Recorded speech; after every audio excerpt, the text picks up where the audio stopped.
de todo. Una historia positiva, estoy con la doctora Colón, creo que lo conocen algunos, antes estuvo acá director de la escuela. Y ya le estoy dando una silla de ruedas para que cuando ya no pueda caminar lo puedan utilizar sus hijos. No, mentira, él es anestesiólogo ahora del hospital donde trabajamos, justo ahí nos habían donado una silla de ruedas, creo, de la universidad, estamos haciendo entrega y estamos ahí juntos. Miren, cuando nosotros vemos pacientes, ya siempre piensen que el paciente cuando va donde ustedes va porque tiene un problema. Es muy difícil que un paciente vaya porque siempre no tiene nada que hacer o que quiere caerles gracioso a ustedes. No, va porque tiene un problema de salud. Y ese problema de salud que tiene, pues, para el paciente, como paciente no es médico, parte por él. Es un leo, como ustedes no conocen de medicina. Entonces, para él, venir por un problema, de repente para él siente que se va a morir, ¿no? O sea, imagínense el cuadro porque él desconoce la gravedad de su enfermedad. Entonces, ustedes sentados en el escritorio y lo hacen sentar en una silla y le comienzan a preguntar. Entonces el paciente a veces te cuenta todas sus molestias que tiene. Y a veces uno, pues, con la exposición del caso, lo escucha y comienza a elucubrar más o menos un manejo sindrómico, o sea, los signos y síntomas que tiene. Obviamente, después de haberlo examinado, si el caso lo requiere, uno especula y arma un esquema en su mente de qué puede tener este paciente.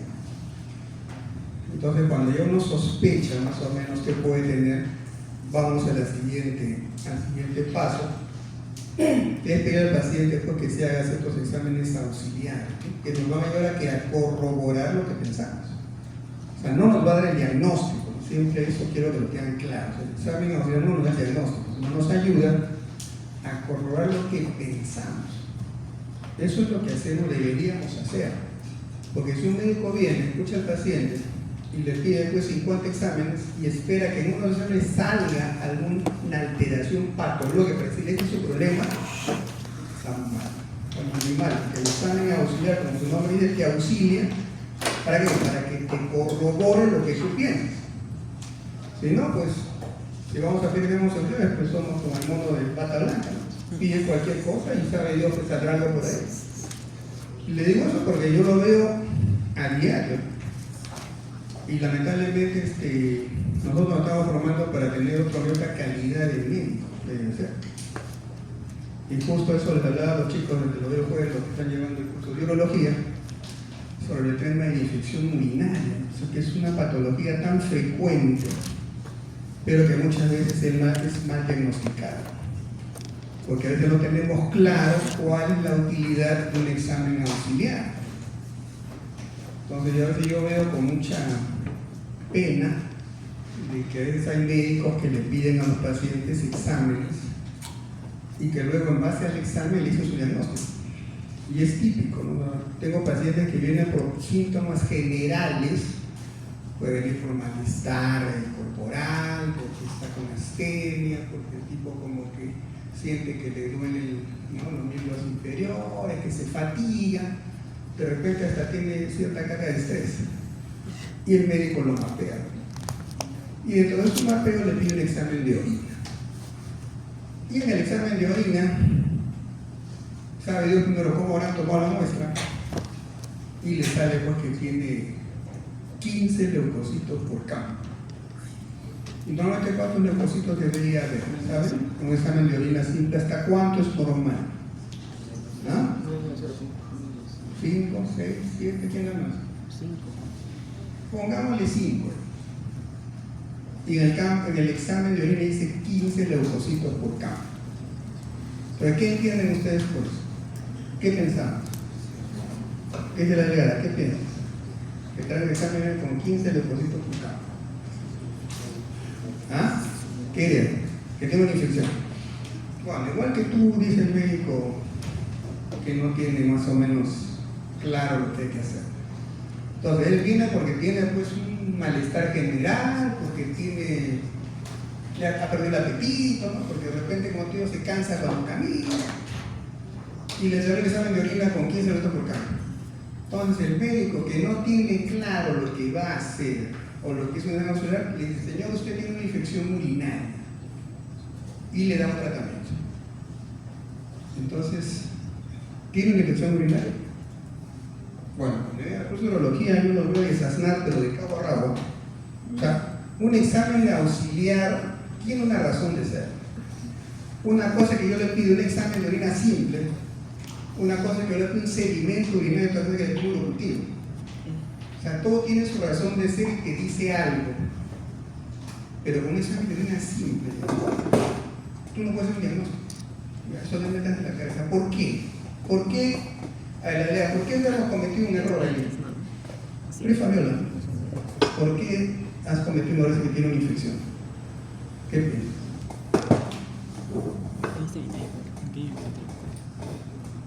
No razón.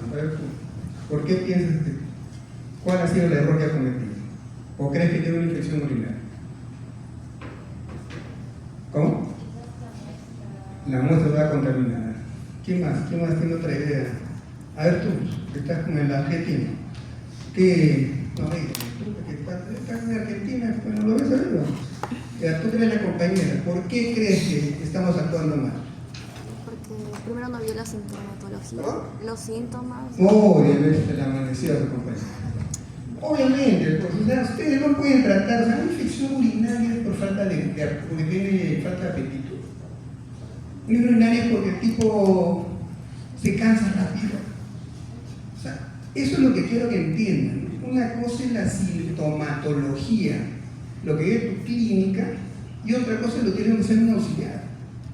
Tú tienes que partir de los signos y síntomas para calmar en tu cerebro tu síntoma. Y una vez que tienes claro eso, recién vas al examen auxiliar. Y el examen te va a corroborar lo que tú piensas. ¿Quién se le puso un examen de orina? Pues no es nada. Es una nada. Pero hay médicos que sí. Si tiene infección urinaria, ¿cómo hace tan fuera de dato? Viene a la semana, se curó porque Dios es grande, no porque el diagnóstico y yo quedo bueno. Es una bestia. ¿Qué? Entonces acostúmbrense a ser clínico, usen la cabeza. Nosotros somos la punta del iceberg. Somos la punta de la pirámide. Después del médico, viene ya la profesión, enfermera, obstetriz, odontólogo, viene ya los técnicos de enfermería, el auxiliar, ya viene el promotor de salud, con su chaleco rojo va por los campos, pero tú eres la punta. Si tú no estuvieras, el resto, por gusto, no funciona un centro de salud, no funciona un hospital, ¿qué hacen si no hay médicos? Entonces somos el doctor, aunque no tengamos el doctorado como título. Eres el doctor. Entonces como doctor tienes que encabezar a todos los demás. Y tú no puedes ser menos que ninguno de los que están bajo tu vida. Entonces tienes que pensar eso. Y tienes que tener claro lo que vas a hacer. Porque cuando viene un paciente con un problema, una emergencia, la enfermera lo va a recibir, el técnico le va a decir, a ver, temperatura, pulso, presión arterial. Y no lo va a tratar de doctor, está con 8,5 de presión, 39 de temperatura. ¿Qué hace usted? Entonces tú eres la punta de la pirámide. Este paciente está con fiebre. Este paciente tiene una hipotensión. Tiene un compromiso hemodinámico. Comienzas a lucubrar y dice, ya, ponle esto, ponle un le digo. La enfermera te va a mirar. Si tú estás perdido, la punta del aire se cae. Siempre piensa en esto. O sea, después de Dios están ustedes. Mira esa responsabilidad. Después de Dios. Si Dios no hace el milagro directamente, lo hace a través tuyo. Mira qué tal consideración que tenemos como seres humanos. No siempre Dios va a bajar y va a sanar al paciente, ¿eh? Te utiliza. Y no siempre Jesús se va a sentar ahí, va a venir como un menesteroso, como un mendigo. Entonces la cosa es bilateral. ¿Quién eres tú y quién es el paciente? Por eso necesitamos mucho respeto y amor al prójimo por quien viene a pedirnos una ayuda. El paciente viene porque siente un problema y piensa que se va a morir. Pero siempre yo veo pacientes y vienen, me cuentan sus problemas Y les digo, bueno, probablemente tenga usted, yo siempre le digo el diagnóstico, porque tampoco les digo, les da miedo cuando venga, veremos. No. Usted realmente tiene esto. Vienen así jóvenes como ustedes. Probablemente tengan una prostatitis. Y el paciente me dice, pero doctor, ¿me voy a curar? ¿Ves? ¿Me voy a recuperar? ¿Esto es tratable? ¿Esto es curable? Sí, le digo, no te vas a morir mañana. O sea, un poco la misma cuchita, no te vas a morir mañana, pero te tienes que curar. Pero hazte las pruebas y sigue tu tratamiento. Me dejo entender, el paciente se va tranquilo. No me voy a morir mañana. O sea, todavía tengo tratamiento. Me dejo entender, este es el manejo que tienen que hacer. Y lo otro, al paciente le tienen que explicar lo que tiene. Eso es todo un drama. Es todo un drama. Primero, porque el paciente viene y no sabe de medicina. O sea, tú eres un dios para él. Lo que tú digas, lo cura o lo sana, aunque no lo hayas tocado. Tenemos un efecto en el paciente que es psicológico. De que él se siente y te ve con una chaqueta blanca, un estetoscopio en el cuello, con tus lentes ahí que estás mirando y diciendo, este sabe lo que hace. Yo tengo que confiar en lo que él me dice. Entonces tienes esa responsabilidad. Y ahora viene acá el segundo punto. Tienes que saber tratar al paciente. Muchos pacientes son maltratados. Muchos pacientes salen hablando piedras del médico porque no los trató bien. Y eso tenganlo muy presente. Nosotros vamos a tener una imagen del paciente si lo tratamos bien. Por más que seas una bestia, lo tratas bien, el paciente te va a respetar. Pero más que seas un genio, lo último, el investigador último, lo tratas mal, va a ser una basura para ti. Entonces aprendan a tratar, trato es importante, cómo lo tratas. Yo he visto médicos que tienen un conocimiento promedio, o sea, no son la gran cosa, pero andan a mirar su consulta. Lleno de pacientes. ¿Por qué? Porque creen en los docentes, porque les tienen fe, porque los tratan bien. Pero hay unos que son genios, pero vas y uno, dos, que están por ahí, porque ya lo han referido a otro médico que dice no, te va a ayudar. No te importa, renegó todo, pero te va a ayudar. ¿Ves? Entonces el trato es importante. Yo conozco muchos médicos generales que tienen policlínicos, centros de salud, van a plata, siendo generales, porque tienen un buen trato. Y el paciente te cree todo. Cuando te tiene fe, te cree todo. Tú le señora en la mañana, párese de cabeza 1 minuto, todos los días. El paciente ya para de cabeza, va a venir en una semana, doctor, me siento mejor. Porque te tiene fe. Es la fe lo que lo mejora. No es lo que tú le dices. Es más, te puedes equivocar. Ya, he visto casos, ¿no? Te equivocas, cuando le diste una ampolla, no mejoré mucho, ¿no? Pero, no sé, pues habrá otro tratamiento, ¿no? Te da una alternativa, habrá algo mejor que pueda hacer. Bueno, hacer. Si tú te vuelves a equivocar, mira, incluso después es un problema, una iatrogenia, que es un problema de salud, el paciente no te va a denunciar. Va a decir, bueno, doctorcito, buena gente, ¿no? Estaba equivocado. No te va a denunciar. Pero anda uno que lo trates mal. Lo tratas mal y haces algo malo, no lo curaste, te filtra por la red y eres popular porque eres una bestia. Así es. Entonces traten bien a los pacientes. Hasta cuando lo engañes te va a creer. Pero si lo tratas mal, no cometas errores porque te lo va a sacar en cara. Eso lo aprendí a lo largo de los más de 30 experiencias que tengo en este negocio. Entonces hay que hacerlo. Y volviendo al tema, vamos a hablar hoy día de lo que es la insuficiencia renal. Este es un tema que más que semiológico es prioridad tener conceptos básicos sobre lo que significa y cómo puede esto ser un diagnóstico. Pero la clínica no puede ayudar mucho, pero nos exige hacer lo que es la parte semiológica. Lo voy a dar un poco de fisiopatología y algunas cosas que podemos encontrar en pacientes, más en el agudo que en el crónico. Entonces más o menos vamos a ir avanzando poco a poco, pero tengan claro siempre de que nosotros tenemos que saber explicar al paciente. La explicación es fundamental. Por ejemplo, voy a hacer práctica. Algunas cosas que les digo más que esto les va a servir. Por ejemplo, a ver, ¿cómo te llamas? ¿Ah? Caleb. Tú eres Baruquita, por el nombre. A ver, Caleb. Supongamos que yo soy tu paciente, tú eres el médico. Entonces tú me has pedido mis pruebas, mis exámenes auxiliares, me has pedido mi urea y creatinina. Yo soy un paciente que tiene un problema supuestamente de riñón, porque un hecho, todo me duele. Bueno, a ver, señor, voy a ver, hágase una prueba de urea y creatinina. O sea, yo veo con mi resultado de urea y creatinina. Acá está, doctor. ¿Qué me dices tú? Mira, tú me has pedido, acá está mi examen, doctor. ¿Qué me dices tú? ¿Qué manejo tendrías conmigo que soy tu paciente?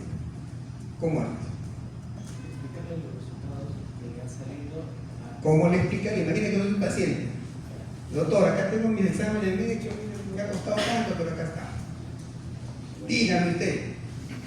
Vamos a ver los resultados. Ya, los saludos, les explica. Ya. Trato de ser empático con él. Ya. Tampoco asustarle con el resultado ni ser apresurado.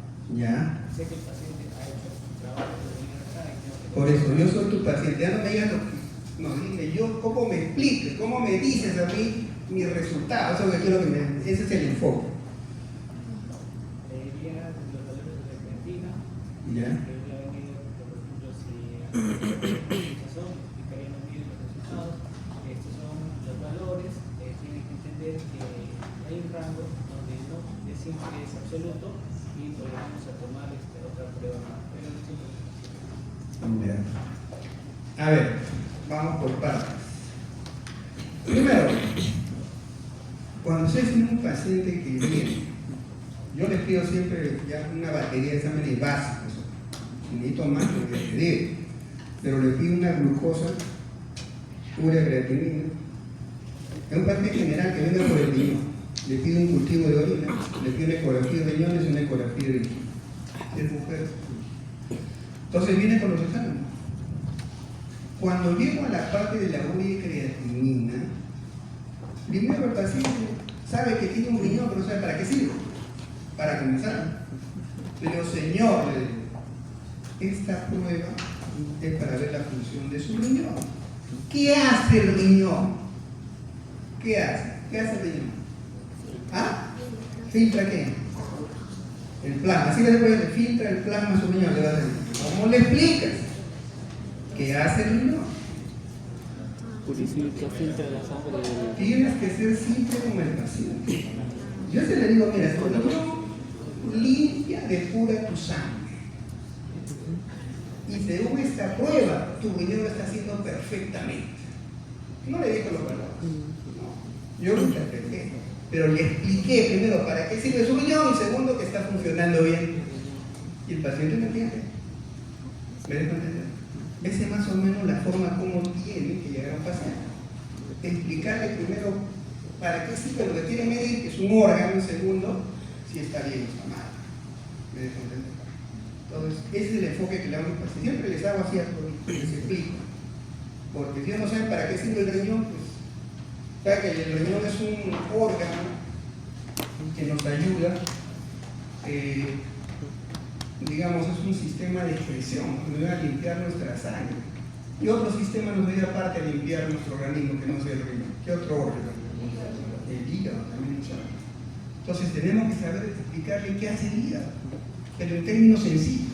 Y luego explicarle, mira, su hígado no está funcionando bien.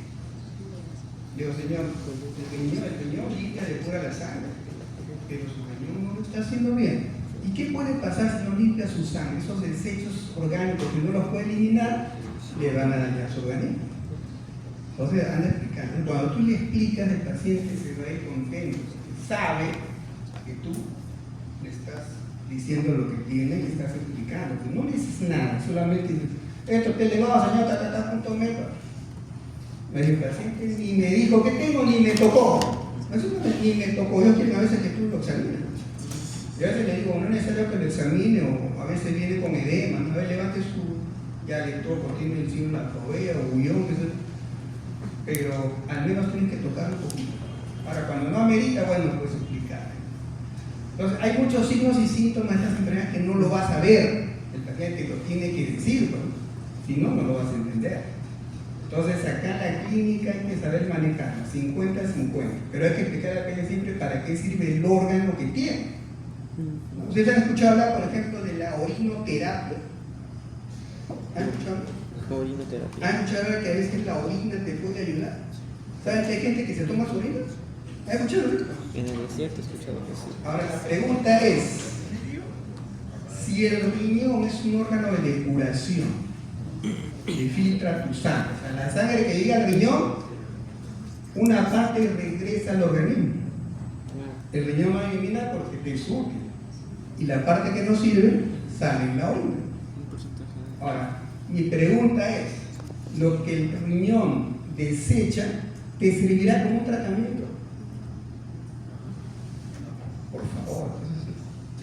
Y eso lo van a encontrar en las redes. Eso se llama pseudociencia. Nadie lo ha demostrado. Pero el otro diciendo, tómate un vaso de orina todas las mañanas. Y el otro, bueno, y con las cosas de él lo mejor. Qué bueno que es eso. Para que se den cuenta. Pero yo les digo, si nosotros pensamos como científicos, esa orina pues es un desecho. Otro día salir de memoria, si o sea que las heces también ayudan, ¿eh? Porque la cara así en la mañana y te vas a ver cómo tú fuiste mejor. No se pase, por lo tanto hay órganos de excreción que te va a servir para qué, por esas cosas. Entonces, antes de eso, la introducción, entramos en materia.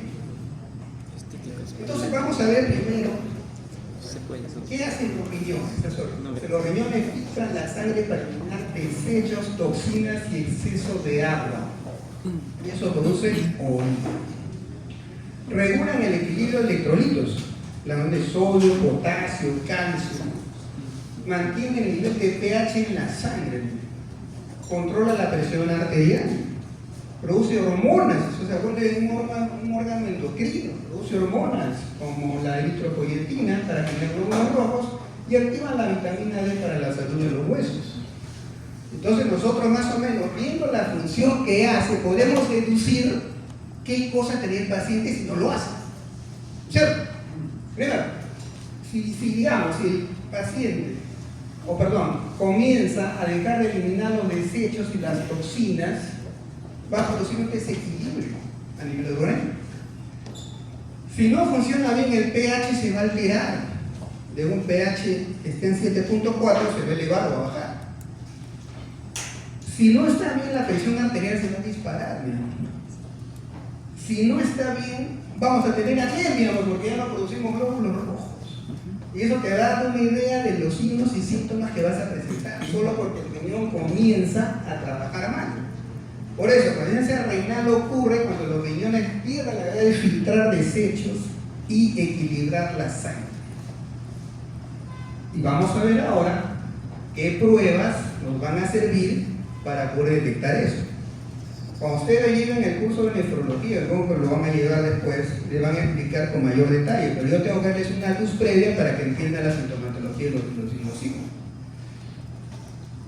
Entonces, la semiología renal va a incluir la insuficiencia renal aguda por una aparición súbita. O sea, ¿qué es súbita? Que tú estabas de lo mejor y de un momento a otro comienza a fallar tu riñón. Súbito. Puede ser en horas, como puede ser en días, y a menudo se relaciona con una oliguria. Oligúrica, el volumen de orina baja. Estamos hablando de gasto urinario, que es diferente. Una cosa es la oliguria y otra cosa es una retención urinaria. Estamos hablando de volumen. En este caso estamos hablando de una oliguria, que el volumen de orina disminuye. Y lo bueno de esto, dentro de lo malo, porque te puede matar, es que es reversible. ¿No? O sea, hay células de nuestro organismo que se pueden recuperar y otras que no son recuperadas. Si una neurona se muere, ya no la vas a recuperar más. O sea, no va, tu organismo no va a formar más neuronas, porque ya tiene un límite. En este caso, solo en este caso, puede ser reversible. Pero el otro tema, o la otra forma de falla renal, es la renal crónica. Esta es de evolución progresiva, o sea, en el tiempo el riñón comienza a fallar poco a poco. Generalmente se pide por lo menos más de 3 meses para que ese riñón comience a fallar. Y es silencioso, a ver, ni cuenta te das que porque el riñón ya está fallando. Y ahí sí te va a producir un problema, que es la uremia que vamos a ver. Y la uremia tiene que ver con los signos y síntomas que el paciente va a presentar en una renal crónica. Ambos, tanto la aguda como la crónica, comparten algunos signos como el edema, la hipertensión y la fatiga. Pero la forma aguda es más a causas agudas. Por ejemplo, usted puede tener como causa ese paciente una renal aguda una deshidratación, una intoxicación, una obstrucción. Por ejemplo, cuando hablamos de deshidratación, un ejemplo de deshidratación. Aquí un ejemplo. Cuando hablamos de deshidratación, ¿quién lo puede deshidratar a un paciente? Ese es el ejemplo. Para que haya una falla renal aguda. El ejercicio, bueno, ¿qué te produce el ejercicio? No, estamos del ejercicio. ¿Qué te produce el ejercicio extremo? Sudor, no sé, y el sudor que estás perdiendo. Agua. ¿Y qué pasa si él está en el desierto, en el Sahara? Y no encuentra agua. Se va a deshidratar. ¿Y eso qué producir? Que el volumen de orina va a comenzar a concentrar, va a ser una oliguria. Y el líquido en su organismo va a faltar. ¿Ven cómo comienza a fallar? Por una deshidratación que depende de si está en otro escenario, no hubiera pasado. Pero las circunstancias lo obligan a que no va a recuperar su volumen. Y eso repercute en la presión arterial, que veremos después. Entonces, hay causas que son agudas y causas que son crónicas. Vamos a saber qué significa cada una de ellas, ¿no? Para poder interpretar la patología. Entonces, ¿cuáles son las diferencias fundamentales o claves entre una insuficiencia renal aguda y una crónica? Entonces, la aguda es instalación rápida, potencialmente reversible. Hablando de reversibilidad, significa de que ese riñón que perdió función la puede recuperar de manera casi total, es reversible. Y a menudo requiere hospitalización al momento, porque el paciente ya se va a descompensar. Tienes que hospitalizarlo para compensar sus deficiencias. En cambio, la crónica es como lenta, progresiva, y esta sí es irreversible. O sea, una vez que estableces un nivel de falla, ya no lo vas a recuperar al paciente. Vamos a ver cuál es la clasificación. Pero suponiendo que la insuficiencia renal tiene 5 grados, la crónica estoy hablando. Si tú llegas a un nivel de falla 3, es imposible que lo lleves a 2 o a 1, ya no se va a poder, porque es irreversible. Entonces lo que tenemos que hacer, ¿qué es? Como no lo podemos volver a su inicio, tenemos que evitar que siga deteriorando. Ese es el tratamiento de la falla renal crónica. Y eso hay que explicarle al paciente. Usted tiene una falla de tal nivel y ya no vamos a poder mejorar eso, pero vamos a evitar que usted vaya al 5.º nivel, donde su riñón está de adorno y tiene que ir a una hemodiálisis. Hay que explicarle eso. Todo eso implica muchas medidas para evitar que ese pobre riñón se deteriore. Entre ellos la dieta es fundamental. Si tú comes sustancias que son nefrotóxicas, tu pobre riñón va a seguir degradándose. Entonces tienes que explicarle la dieta. Y esto es importante porque este paciente con una hernia renal crónica, como le digo, no va a funcionar la eritropoyetina, va a ser anemia crónica, va a tener problemas con la vitamina D, cambios óseos, va a tener, generalmente se puede asociar a la diabetes y a la hipertensión de larga data. ¿No? O sea, cuando el paciente es diabético, ojo, y hay que pensar en que su riñón puede estar siendo dañado. Cuando es hipertenso, tienes que ver que el pobre riñón ya está siendo comprometido. Entonces, esas son las causas generalmente que un paciente de hernia renal crónica. Tú tienes que sospechar con los antecedentes que tiene el paciente qué puede pasar. Por eso es importante siempre cuando un paciente viene a tu consulta, tienes que preguntarle algunos datos básicos. Antecedentes. Señor, ¿usted sufre de alguna enfermedad crónica? ¿Usted toma algún medicamento?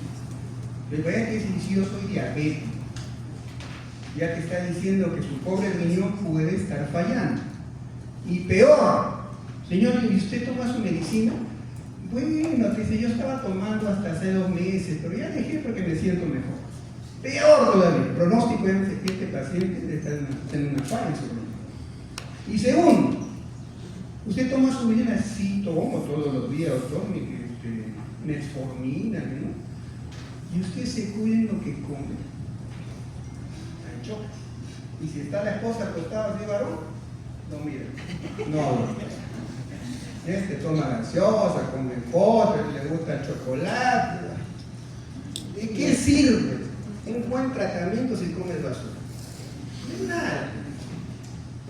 Entonces digo, Señor, ya con eso me está diciendo que ese riñón puede estar fallando porque él no está llevando bien un tratamiento de su diabetes. Le pides una glucosa de entrada y el tipo está en 350. Lo normal es hasta 110. Está volando en azúcar. Pobre riñón.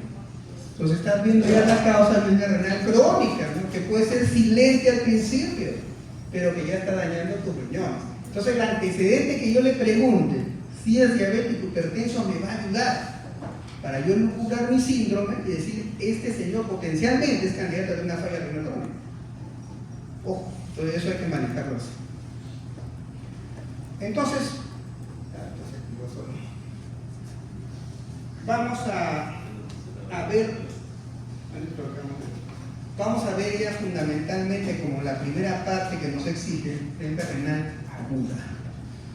Entonces vamos a ver, ya les da una introducción y vamos a ver que se clasifica en tres tipos o clases de renta renal aguda. La mayor parte de casos que llaman de renal aguda son de tipo prerrenal, hasta el 60% de casos. La segunda es una falla intrínseca del riñón, es un 40%. Y la más no tan frecuente es la porrenal, que te habla de un 10% de casos. Entonces, ¿qué significa una falla prerrenal? O sea, siempre vean esto, ¿no? Cuando dice prerrenal es porque no depende del riñón. Ojo, cuando es renal, depende del riñón. Y cuando es postrenal, tampoco depende del riñón. Pero depende que hay problemas asociados que van a llevar a que el riñón falle. Y hablamos de prerrenal cuando la causa más frecuente es porque no hay una buena perfusión de sangre al riñón. ¿Y cuándo se puede producir? Lo que conversamos, la deshidratación, un estado de shock o un choque, traducido al español, donde la presión cae al piso, lo puede llevar a un problema renal.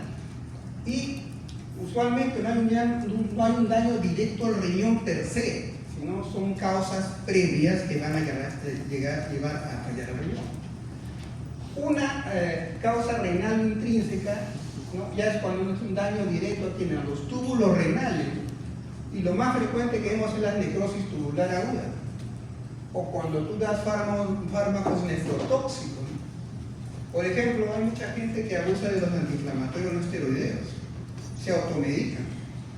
Ese fue el caso de este cantante Gianmarco, por ejemplo, que usted lo ha escuchado. Claro. Él solo tomaba su ibuprofeno. Y en un momento una falla renal porque el tipo abusaba de los años. Entonces estamos hablando de fármacos. Hay gente que se automedica, entonces también tienes que preguntarle. Por eso es importante qué medicamentos toma, qué enfermedades tiene. Hay gente que es adicta a esto. Justo el otro día que fuimos a hacer una pichada con mis amigos del colegio. Y uno de ellos pues ya viene caminando a la justa, pero va a hacer deporte, así como le digo, tengo un problema en la columna, es una hernia discal, pero él no quiere operarse. Me dice, pero yo antes de venir me pongo mi diclofenaco, eso yo con mi orfenadrina muscular, antes de venir a jugar. Y cuando termino, me pongo otra. Él se automedica. Bueno, no le dije nada, pero está usando un abuso de antiinflamatorio. Pero ya es su rollo. Hay gente que por más que le digas no te va a entender. Pero ellos solo se automedican. Y sin darse cuenta, dañan al riñón. O un paciente con una infección urinaria, pues le das un aminoglucósido. El más común, la gentamicina. Esa gentamicina, si es una infección urinaria baja, una cistitis, basta con 3 días de tratamiento. O sea, si a los pacientes les gustan las ampollas para comenzar. Cuando tú le das tratamiento, le das, a ver, señor, tome esta. No, pero no quiero ampollas. Porque eso es, la ampolla, esto ya tomó pastillas, no me hace nada. Entonces, para que sea feliz, ya, métete tu ampolla una vez al día y si mientras más le duele, mejor para él. Suficiente 3 días en unas cistitis. Si tú tienes un compromiso ya mayor, yo le dejo ya póngase una ampolla diaria por 5 días. Máximo 5 días. Pero el tipo, como no mejoró, ¿no? Se pone 2 días más. Se pone por 10 días. Y esa aminoglucosa está dañando, es un nefrotóxico cuando se abusa. Entonces, sin darse cuenta, está dañando su propio riñón. Por eso, con un paciente con falla renal, jamás le vas a recetar una aminoglucosa, porque lo vas a fregar más de lo que está. Ojo. Entonces, eso te produce una falla renal intrínseca del mismo riñón. Y una falla postrenal es cuando hay una obstrucción al flujo de orina. O sea, el riñón produce orina, pero no la puede eliminar. Una falla postrenal. ¿Y qué es lo que vemos en la práctica? Cuando elimina una piedra, el riñón produce cálculos en algunas personas. Ojalá que acá ninguno le toque. Porque una vez que produciste una piedra, lo vas a producir toda tu vida. Ya, meten en la cabeza al paciente. Porque tu riñón tiene una falla metabólica, que es difícil saber cuál es la causa, pero tu riñón es formador de cálculos. ¿Qué significa? Que ahora que has hecho un episodio de una litiasis, tienes que evitar, después del tratamiento, repetirlo con mucha frecuencia, porque tu riñón va a sufrir. ¿Qué va a sufrir? Que lo puedas obstruir cuando eliminas la piedra y te da una causa postrenal. Yo tengo pacientes prostáticos, que he visto muchos casos. Y miren, un cálculo puede ser una causa de falla postrenal, ¿ya? Pero cuando solamente te obstruye un riñón, el otro riñón compensa. O sea, los riñones trabajan 50-50, como los testículos, ¿no? 50-50. Te sacas uno y el otro cumple. Puedes tener 20 hijos, no hay problema. Los riñones igual. Te sacan uno y el otro suple, por eso que podemos donar un riñón. Pero ese riñón que tienes, que es único, lo tienes que ver como oro, porque se malogra y ya fuiste. Entonces hay que tener conciencia de ese detalle. Entonces, si yo tengo un cálculo, el riñón produce una piedra y la elimina y se me obstruye, se atora en el uretra. Se atoró ahí. La orina no sale. Ese riñón está obstruido. Una falla postrenal. Ese riñón puede irse a la insuficiencia renal crónica y dijimos que tenemos cierto periodo para poder salvar al riñón, no es eternamente. O sea, tienes un tiempo. A veces dicen 45 días. Si en 45 no lo desobstruyes, ya fue.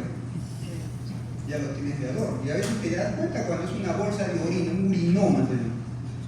Pero el paciente nunca se da cuenta. ¿Por qué? Porque el otro riñón suple. Pero cuando tú tienes una falla, como este problema de acá, la próstata, ¿dónde se encuentra la próstata? Por debajo de la vejiga. ¿Cómo le explico al paciente? Mira, ustedes pueden saber anatómicamente todo, pero ¿cómo le explico? Primero, yo siempre les digo a mis pacientes, porque yo veo esto cada rato, es mi especialidad. Mira, entre los testículos y el ano, en la parte media está tu próstata. Cuando tu próstata te inflama, no solo duele ahí, te puede doler los testículos, te puede doler el ano, porque está cerca la próstata. Pues el paciente no viene con un problema prostático, viene porque le duele un testículo. Y si tú no conoces esto, vas a decir su problema es testicular. No, su problema es prostático. Es un dolor referido. Ya, eso hay que fijar. Pero ¿cuál es el otro problema? Que la próstata está por debajo de la vejiga.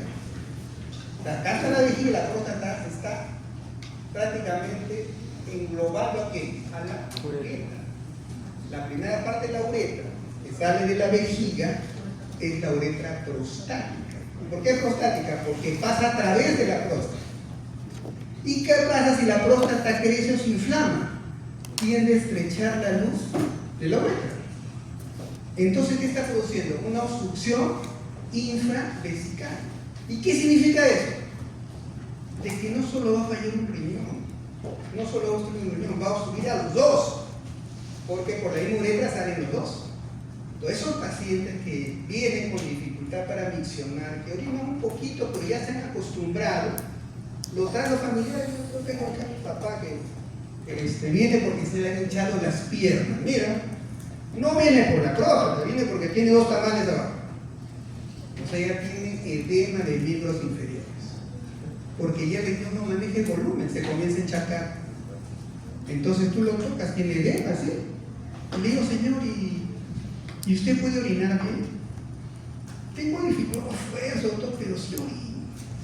Le das una ecografía y encuentras hidronefrosis bilateral. ¿Qué significa? Que los riñones están llenos de orina. Porque la próstata, como está bajo la vejiga, no deja que la orina pase. ¿Me dejo entender? A los pacientes hay que explicarles de la manera que puedan entender. Yo les explico esto. Le digo, mira, sobre todo cuando veo cálculos a nivel del urétero, como una de las causas que es de los cálculos, ¿no? Imagínate, le digo, por suerte siempre tengo un lavatorio al lado del consultorio, que es una obligación de todo consultorio a nivel de MINSA, que tienes que tener un lavatorio, un lavamano. Entonces tengo un lavatorio ahí. Y le digo al paciente, para que me entienda, ¿por qué no me tienes un cálculo del urétero y te pones medio con nefrosis? Aquí está hablando el doctor, tienes que andarle como un lío.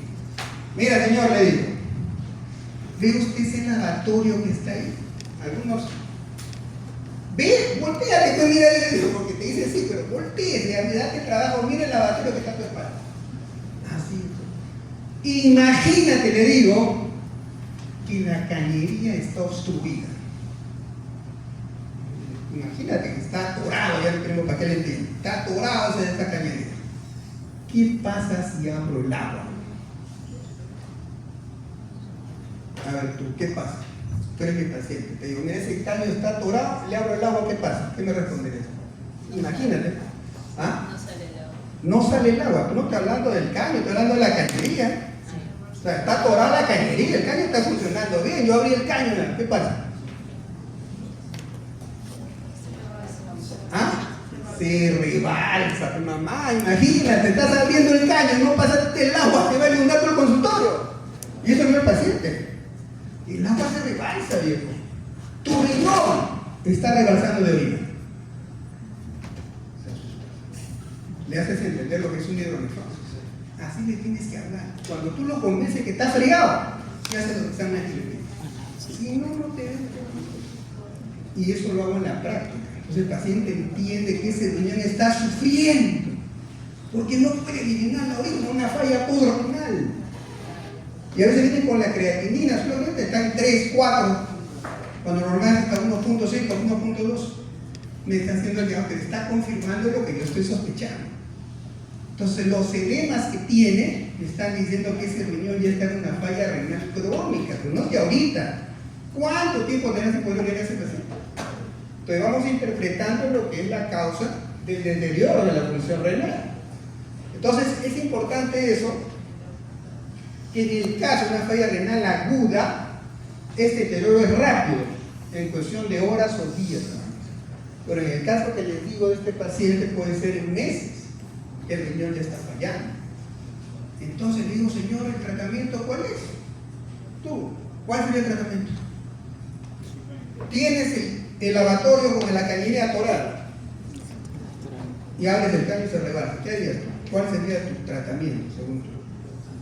No, o sea, tú eres gafitero, tú eres médico, te estoy diciendo, tú te llamas, señor, usted es gafitero, no tengo mi lavatorio, no pasa la cañería. Y he abierto el agua y me ha inundado mi baño. ¿Qué diría? Quitar la obstrucción, ¿no es cierto? O sea, limpiar la cañería o cambiar el tubo. Nosotros hacemos lo mismo. El paciente, ¿sabes qué? Tengo que poner una sonda, señor. ¿Y tengo una sonda para qué?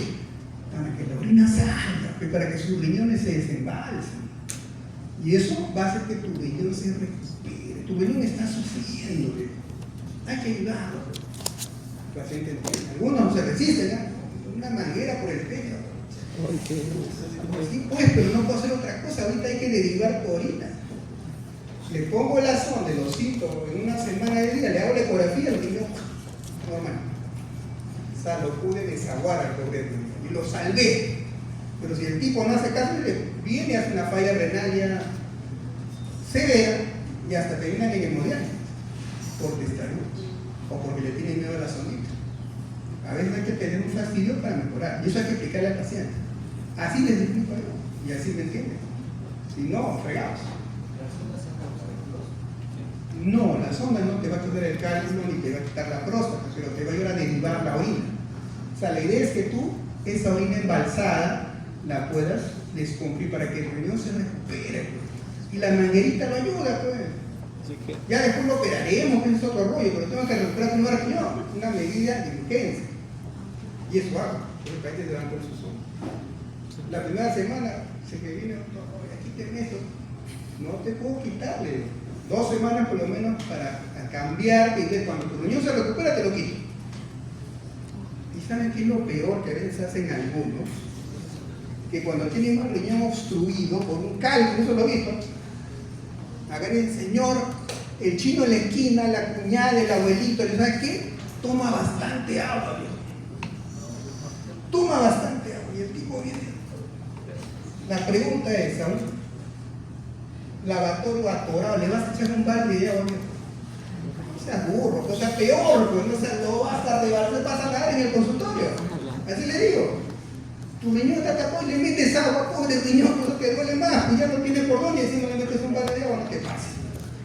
Toma agua normal nada más, lo de tus alimentos, pero no me tomes más agua hasta que yo vea de qué tamaño es tu piedra. Si fuese arenilla, tómate un balde de agua todos los días, pero si no es arenilla, lo estás fregando el riñón más de lo que ya está. Una falla posrenal. Ojo, ¿se entiende?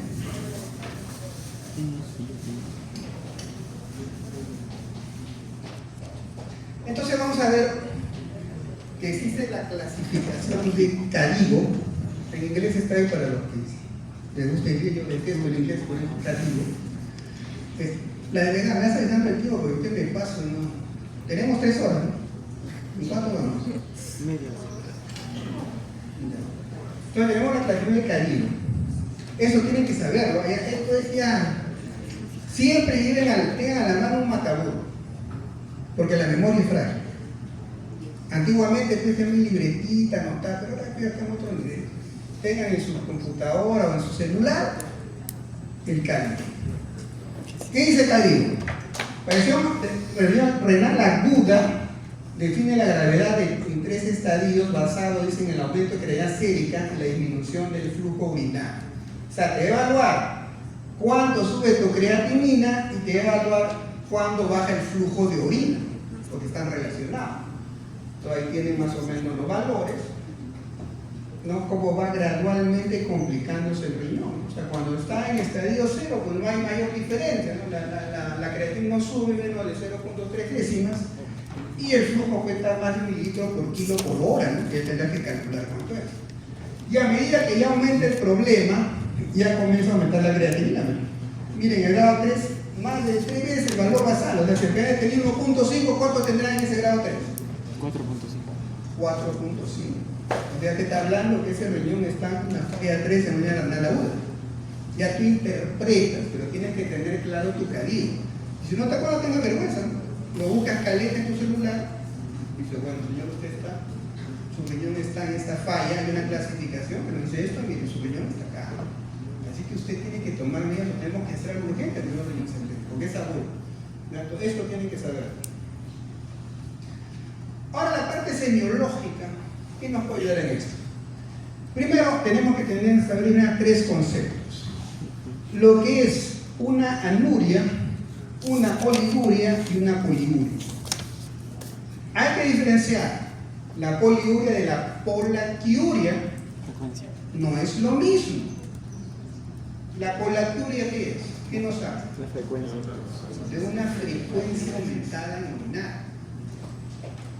La nicturia, una frecuencia aumentada durante la noche. O sea, tú le preguntas al señor, ¿usted después que se acuesta?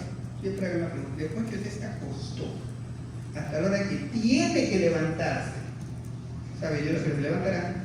En ese periodo usted duerme de corrido, pues se levanta a orinar. No, yo me acuesto y al día siguiente recién ¿no? Me voy al baño porque ya estoy con la orina en la vejiga que reviene, es lo normal. Pero si te dicen, no, doctor, yo tengo que levantarme hasta 5 veces, ya te tengo que tener una nicturia, ya tiene un problema de fondo. Entonces no confundir con lo que es la poliuria. La poliuria no habla de frecuencia, habla de volumen, de gasto. Entonces eso tiene que estar, lo que es una anuria, oliguria y poliuria. La anuria se dice que se produce cuando el volumen de orina es menos de 50 centímetros cúbicos, algunas dan hasta 100 centímetros cúbicos en 24 horas. Cuando tienes un paciente hospitalizado, esos datos te lo da la enfermera. Y es el técnico de enfermería que recoge la orina, la mide y le dice a la enfermera, lo escribe en su balanza. Y te dice, doctor, acá está el ingreso. Tú tienes que saber en qué escenario estás. En una anuria, una oliguria o una poliuria. Porque hay falla del riñón, generalmente cuando el riñón falla te va a dar anuria o oliguria. Pero hay fallas de gasto alto que te van a dar poliuria. También hay, entonces no te confíes con un solo dato, tienes que hacer una evaluación integral de tu paciente. Entonces hablamos de una anuria cuando hay una disminución o suspensión de la orina, aunque puede haber un volumen normal, o sea, hay medidas renales no oligúricas, lo que se obtiene mediante el balance hídrico y un control de diuresis en 24 horas. En este caso tiene el paciente que estar sometido a un balance hídrico, electrolítico y control de diuresis.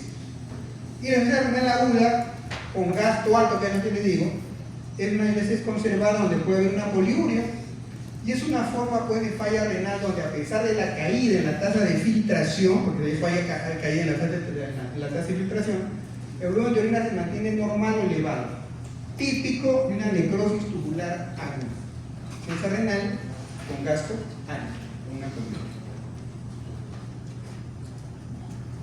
Entonces, ¿qué vamos a encontrar en este paciente que tiene una falla renal aguda? Vamos a encontrar que tiene edemas en miembros inferiores, ¿no? Ahí ven el esquema. Vamos a encontrar que puede tener hipertensión, se le dispara la presión. Si tiene un compromiso pulmonar va a tener disnea, dificultad para respirar. Ya, todo eso puede tener. Y hablamos del edema, que son las hinchazones. Le he puesto unos términos para que le puedan explicar al paciente, por retención de líquidos. ¿Dónde no están? En los pies, en los tobillos. Miren, los tobillos los tienen hinchados. Llega, el edema puede subir hasta el abdomen. Como el edema es generalizado, agarra miembros inferiores, agarra genitales, agarra hasta el pulmón, se llama una nasal. Un edema generalizado. Ahí comienza por los miembros inferiores, pero si no se controla se va a edemizar completamente. Entonces eso es importante para nosotros entender esta patología. ¿Por qué está causando eso? Porque hay una incapacidad repentina ¿no? para eliminar agua y sodio. O sea, como no puede eliminar agua y sodio, comienza a encharcarse. Y hay que entender que esto es progresivo. Yo he visto interconsultas en el hospital que me hacen, que me consultan y dicen, doctor, ese paciente tiene un aumento del volumen testicular. Así viene, escrito en la interconsulta. El internista me consulta porque tiene un aumento del volumen testicular. Yo voy, a ver señor, descúbrete. Le veo, y no es testicular, sino que el escroto se ha llenado de agua. Es un edema escrotal. No es consecuencia del testículo, es consecuencia de su retención de líquido. Y eso tengo que explicar al internista, lo tengo que desasnar. Esto no es el testículo, ya. Es su problema de renal. ¿Ves? Entonces hacemos unidad clínica, de eso lo tengo que examinar, pero como el otro no lo examinó, el interno dijo, todo tiene el testículo más grande, allá y el golo. Ni siquiera comió. Y le explico, esto es así, ¿no? Le decía, sí, no, sí, ya te cuenta, le una borrada. Entonces eso hay que ver también, ¿no? Es una hinchazón, se le ve el escroto, hasta el pene se dematiza. Todo porque el líquido comienza a subir hasta el abdomen. Ya, todo eso hay que ver. Y a menudo pues se acompaña de disminución de la orina, o sea, el volumen, una oliguria, y hay un aumento de peso. Es obvio que si tú retienes agua, tu peso va a aumentar. Por eso ustedes coloquialmente, ¿qué dicen cuando tienen ganas de defecar o cuando han ido a defecar? ¿Cuál es el término que se usa? ¿Qué dicen? ¿Te ríes? ¿Qué dices tú? ¿Cómo le dices a tu compañero? No me he ido a cagar, ¿no? ¿Qué le dices? He ido a bajar de peso. Mira, y bajar de peso tiene lógica, ¿no? Porque si pierdes ese, bajas de peso, ¿no? Y si pierdes aumenta el agua en tu cuerpo, subes de peso, ¿no? Porque estás reteniendo líquido cualquier cantidad. Dime, ¿quieres hablar? Es otra cosa. El hidrocel es líquido alrededor del testículo. El edema es, tú vas a ver el escroto, tú lo agarras el escroto y se va en la fobea. Es otra cosa, eso es edema. Pero tú a ver, agarra el escroto un hidrocel, no va a cambiar, porque está lleno de líquido, está tensión, es diferente. Entonces, esto es importante. Entonces, cuando ustedes vean eso, el paciente lo va a pesar la enfermera, doctor, está pesando tanto. Entonces, tú ves que todo el agua que se tiene lo aumenta el peso, es evidente. Y aparte, como está comprometiendo el pulmón, hace un edema pulmonar, va a tener fatiga, va a tener disnea, va a respirar con dificultad, va a estar cansado, agotado, entonces lo va a tener. Y siempre recuerda lo que hablamos la vez pasada sobre la clasificación de lo que es el edema con el signo de Godet. Pero cuando hagan sus historias clínicas, ustedes tienen que ser más fluidos. Cuando tienen que evaluar este tipo de patología, tienen que describir cuál es el grado de edema que tiene el paciente. Pues tienen que ver, pues, ¿no? La profundidad, ¿no? Por ejemplo, cuando es un grado 1, una depresión leve, no se desaparece casi al momento. Con el grado 2, la depresión ya es importante y va a demorar hasta 10 a 15 segundos en restablecerse. Y así va a avanzar. Y cuando un grado 4, se mete casi todo el dedo y persiste hasta 5 minutos en volver a su nivel normal. Entonces, cuando tú haces una historia clínica y dices al doctor, mi historia acá le he encontrado edema, un Godet de grado 2. Si el que te evalúa no sabe que es un Godet, ¿ya? Pero tú eres académico fluido, le dice, doctor, bueno, la claridad dice esto, según el doctor que me explicó, es eso. Ay, qué bueno. Porque hay mucha gente que no ignora, dicen edema, nada, punto, pero tú tienes que ser ya de estar a otro nivel. Un Godet, entonces él se da cuenta que tú eres otro tipo de estudiante, porque el otro San Juan Bautista ni sabe qué es el tema, tú ya estás en otro proceso. Por eso lo que le damos acá para que no van a quedar bien, pues, como pero. Y otro caso que van a ver, sobre todo cuando vayan a pediatría, es el síndrome urémico hemolítico. Este es un caso ya más severo. Ya cuando la unión, ya la falla es tal que la urea se eleva en la sangre, que es una uremia, la magnitud del daño. Entonces, en este caso, estos niños presentan náuseas, vómitos y lo que se llama como la asterixis, que es un signo neurológico. Lo vamos a ver en la segunda parte del crónico, pero ahí le voy adelantando. Vamos a ver alteraciones neurológicas, no esté confundido, en estupor. ¿Cuándo hablamos de estupor? ¿Quién tiene el concepto? ¿Qué es estupor?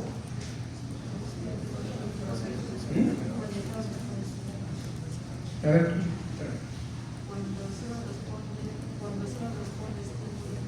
estímulo doloroso. Cuando tienes un paciente que viene inconsciente y tú agarras y le doblas la muñeca, el paciente no responde, está en estado de ¿qué decir? En estado de coma. Si tú le doblas el brazo y retira, todavía está en estupor. A ese nivel voy a lo paciente. Miren la diferencia. Cuando ustedes lleven lo que es que la evaluación de lo que es la escala de Glasgow en el traumatismo cefalocraniano, van a entender los signos, y uno de esos es que tú vas a probar el grado de conciencia del paciente. Pues este paciente puede llegar al estupor. Vamos a ver que el síndrome urémico hemolítico es una edad grave y aguda, frecuente en niños, y se caracteriza por una triada. Siempre, acá viene el manejo sindrómico. ¿Qué cosas vas a encontrar? Tres signos y síntomas. Uno, que vas a encontrar ya una falla renal aguda en las pruebas de laboratorio.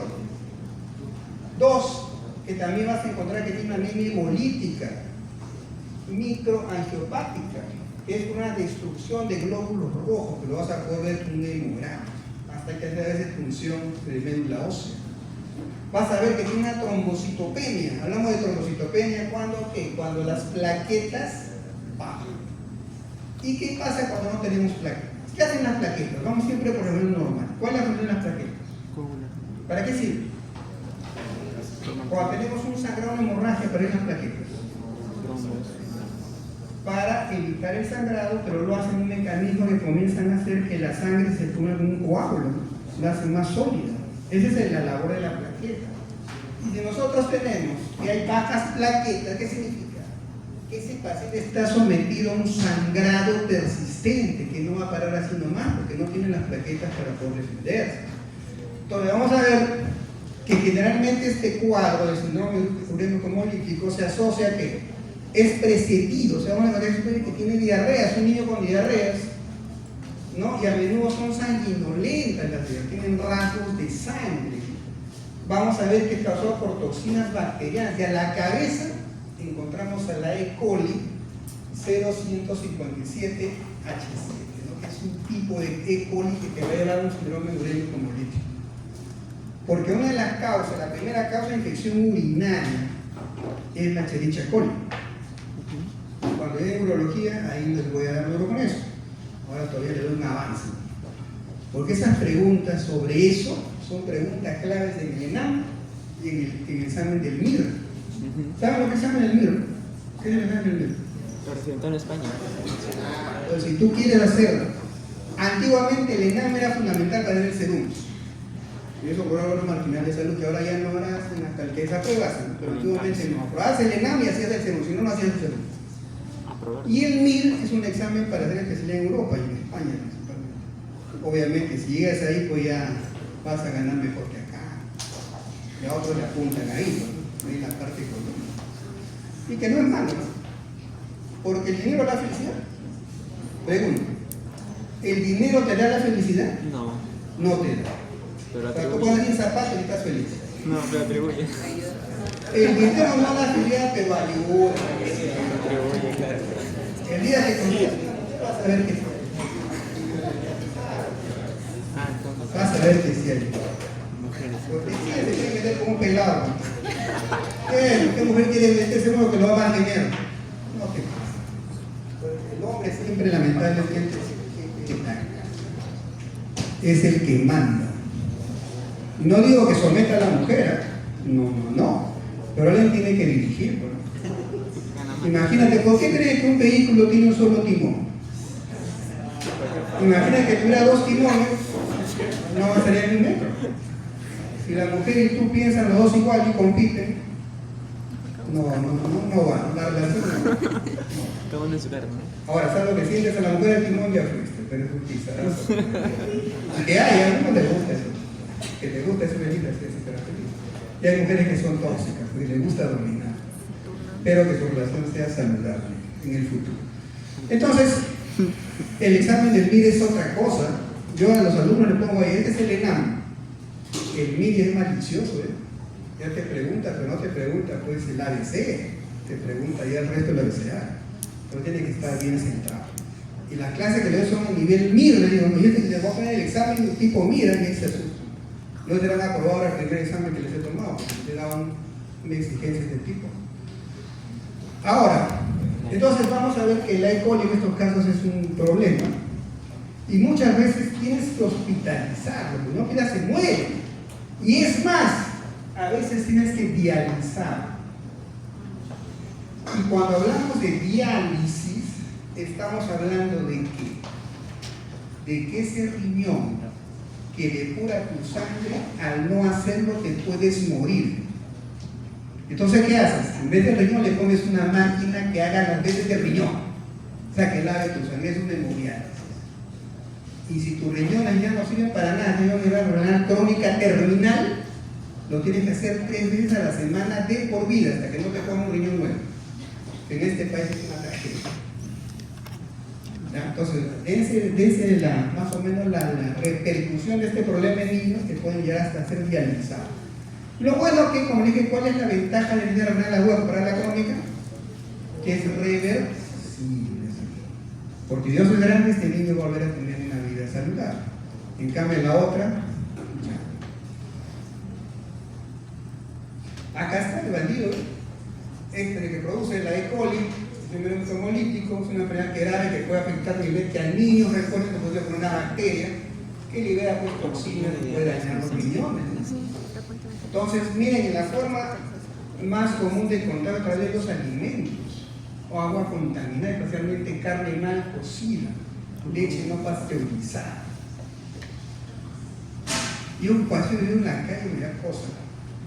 Los ambulantes agarran, te venden tu agua en unas botellas, sabe Dios cómo lo habrán llenado y te venden en el camino.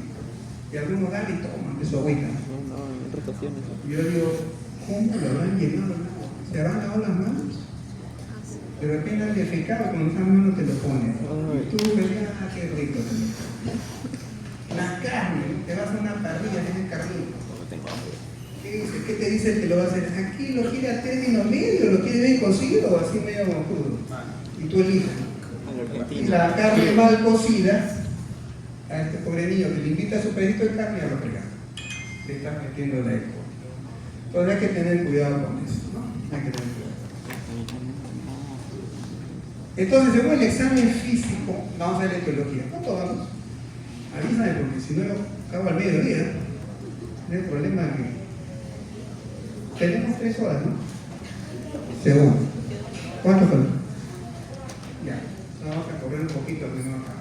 Entonces tenemos, según el examen físico, vamos a ver a una persona deshidratada, que hace hipovolemia porque pide más agua de lo normal, que hay una hipoperfusión o signos de obstrucción. Por ejemplo, cuando no puede orinar, puede ser un globo vesical, puede tener un dolor también en la columna. Y la causa para sospechar una insuficiencia renal aguda, prerenal y hiporenal se puede sospechar mediante un buen examen físico. O sea, solamente en esos casos el examen físico te ayuda. Pero una falla renal, propiamente dicho, el examen físico no te va a dar casi nada, solo el laboratorio. Entonces, por eso, la causa más renal o intrínseca es más compleja diagnosticar por tan solo el examen físico, o sea, no te va a ayudar mucho. Entonces, la renal aguda, ¿no? Vamos a ver ahí como causa de neuropatía obstructiva. Cuando hablamos de neuropatía obstructiva, UPO, que es la terminal que se usa, neuropatía obstructiva, ¿no? La renal en este caso puede ser, por ejemplo, por un HPV, una enfermedad prostática biliar, lo que le había explicado. ¿No? Miren, hay una próstata normal y tienen una próstata inflamada. Como la uretra pasa a través de la próstata, te puede estrechar la luz de la uretra por una falla renal, por obstrucción. Entonces, en este caso, esto impide el vaciado vesical y secundariamente daña los riñones. Y es más complejo porque es una falla infravesical, o sea, te va a comprometer a los 2 riñones. Entonces, la falla es más severa, pero desde el punto de vista médico, que ayuda a hacer un mejor diagnóstico más rápido. Cuando es una falla solamente unilateral, ahí se me ha fregado, porque el otro riñón compensa, pero acá no. Se afecta a los 2, entonces te ayuda a un diagnóstico más preciso. El tratamiento urgente incluye, como dijimos, la colocación de una sonda Foley para evitar la obstrucción y restituir la función renal que ha sido afectada por la obstrucción.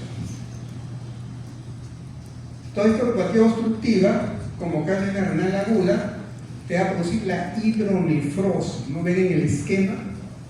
Es la acumulación de orina dentro del riñón.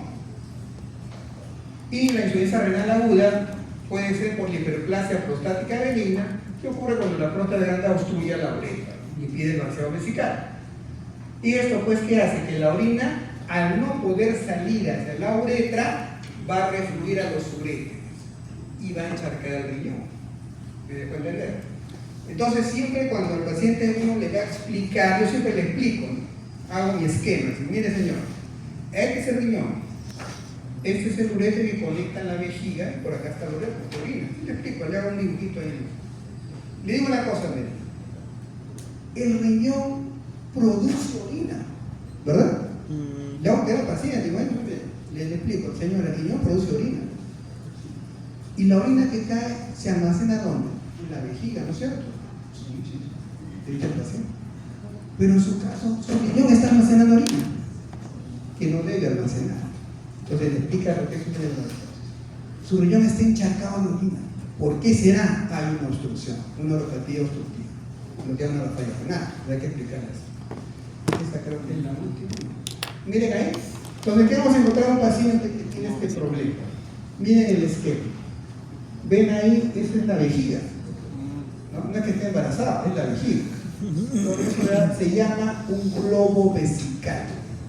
Cuando tenga un paciente con una neuropatía obstructiva, varón de más de 50 años que no puede orinar, van a ver ustedes el abdomen abombado, que es la vejiga. Y ojo, y esto en mujeres es fregado. Yo he visto en la maternidad, bueno, me han contado, no lo he visto, que han hecho cesáreas en una reunión de área. Por eso que siempre se recomienda, antes de hacer una cesárea, poner una sonda Foley. Si es un globo vesical, desaparece el embarazo. Y si sigue ya, pues, aparte que lo vas a examinarlo, esas cosas se han cometido, no es broma, pasa.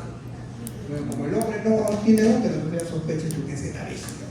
Entonces vas a ver que la reacción urinaria con globo vesical es una urgencia urológica que le da por la imposibilidad de orinar. El paciente viene que no puede orinar y tiene la vejiga distendida, que es un globo, y causa un dolor intenso en la zona suprapúbica.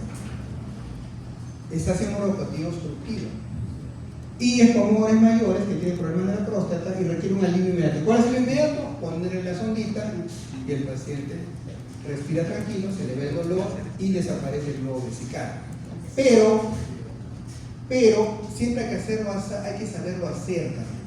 Y eso cuando llega en urología se les va a explicar.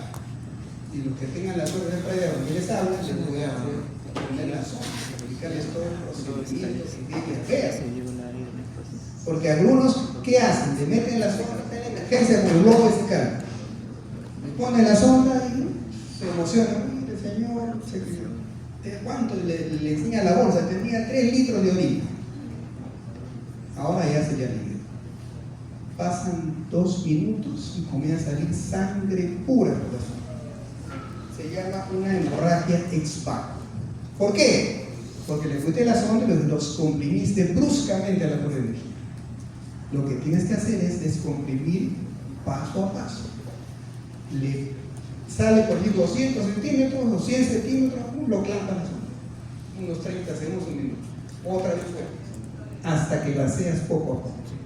Pero si tú le pones y lo dejas que salga la orina, haces una hematuria, es una hemorragia ex vacuo. Eso lo veremos en urología. Les digo porque ahí les cuento el procedimiento para que vean lo que van a ver con los pacientes. Listo, esa es la primera parte. ¿Alguna pregunta? Hacemos a la segunda. ¿Cuánto más queda? Ya, hacemos un break de unos 5 minutos.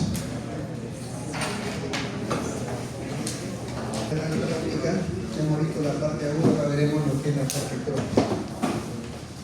Entonces, esta enfermedad renal crónica es una teoría progresiva, a diferencia del anterior, que es irreversible. Y frecuentemente cuando se inicia, cuando comienza, es totalmente asintomático. Y se manifiesta en estadios avanzados, más o menos cuando ya estamos a un nivel 4 o 5, como un síndrome de Leno. Entonces, vamos a ver ahora que en este caso a veces la clínica no ayuda mucho, o sea, los signos y síntomas, salvo que el paciente ya esté en estadios avanzados, que a veces ya un poco podemos hacer. Y cuando está en estadios avanzados, ya el paciente va a presentarle fatiga, náusea, anorexia, el edema, colitis, hipertensión, varios signos que ya nos van a hablar incluso de compromiso de dolor. Y el diagnóstico se confirma con pruebas de sangre, que tiene que ver con el filtrado glomerular, que es la función del riñón. Y también vamos a ver que en la orina van a haber manifestaciones como la albuminuria que persisten por más de 3 meses. Entonces, siempre hablamos de cronicidad, hablamos por lo menos 3 meses que este cuadro se está presentando. Entonces, acá les doy más o menos la idea de cómo tenemos que interpretar las pruebas de laboratorio.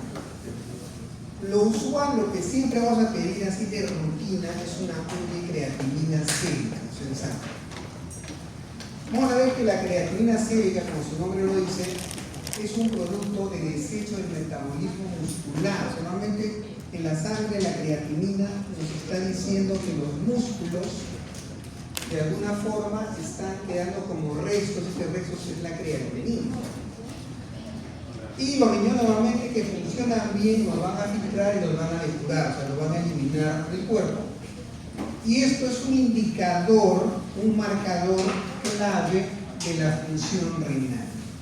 el dosaje de creatinina sérica, que es producto del metabolismo muscular, es un desecho. Los niveles elevados de creatinina sérica van a indicar una disminución en la capacidad de filtración de lo que hace el riñón. Y esta elevación de la creatinina sérica nos va a indicar que ya existe un problema en el riñón. Sin embargo, acá viene el problema, ¿no? Fíjense en esto. Tiene solo una sensibilidad moderada. ¿Qué significa eso?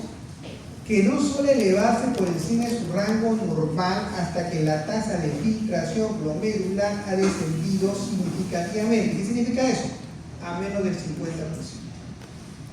O sea, si un paciente de una falla renal que ha complicado su filtración glomerular a un 60%, esta prueba no lo va a detectar. Va a salir todavía normal. Sin embargo, ese riñón ya está fallando. Entonces, acá hablamos de la sensibilidad de la prueba. Entonces, no se confíe. Una creatinina sérica no es suficiente a veces para descartar una falla renal inicial, porque la sensibilidad es baja. Cuando ya el riñón perdió el 50% de su tasa de filtración, recién la creatinina se va a poder elevar. Y ahí tienen los valores que les he puesto, a ver, normales en hombres hasta 1.3 miligramos por decilitro, en mujeres hasta 1.1, y en niños varía con la edad, pero el promedio no debe ser más de 1 miligramo por decilitro que encontramos en sangre de la creatinina, que es producto del metabolismo muscular, que es un desecho, siempre va a poder ser eso.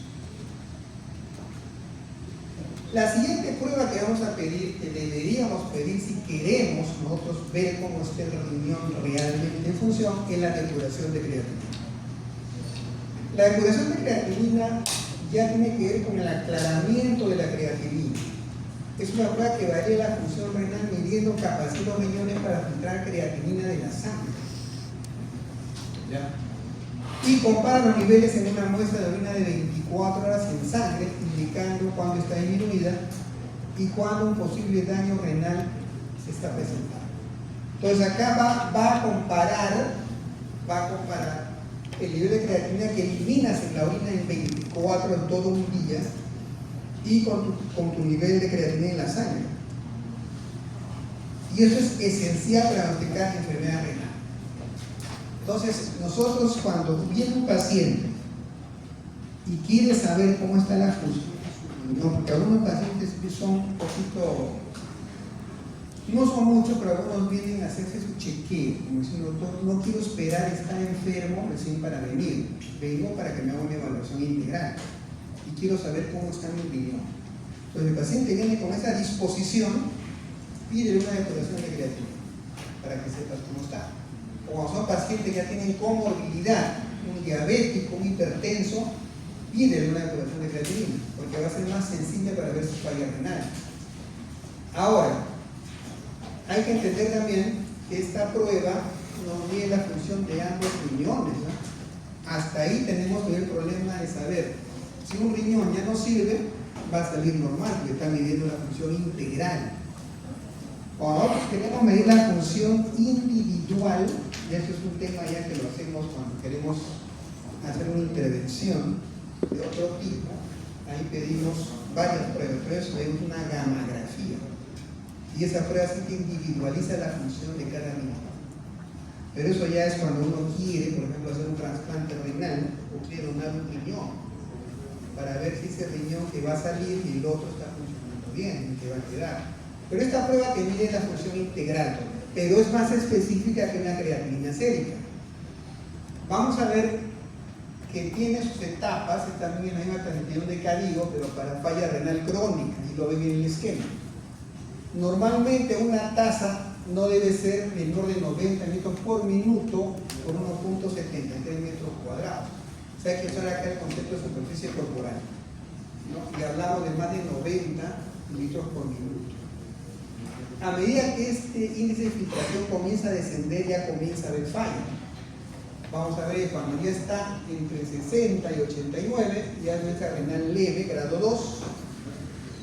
Cuando está entre 45 a 59, hasta 30 a 59, estamos hablando de una falla moderada, que ahora la dividen en dos.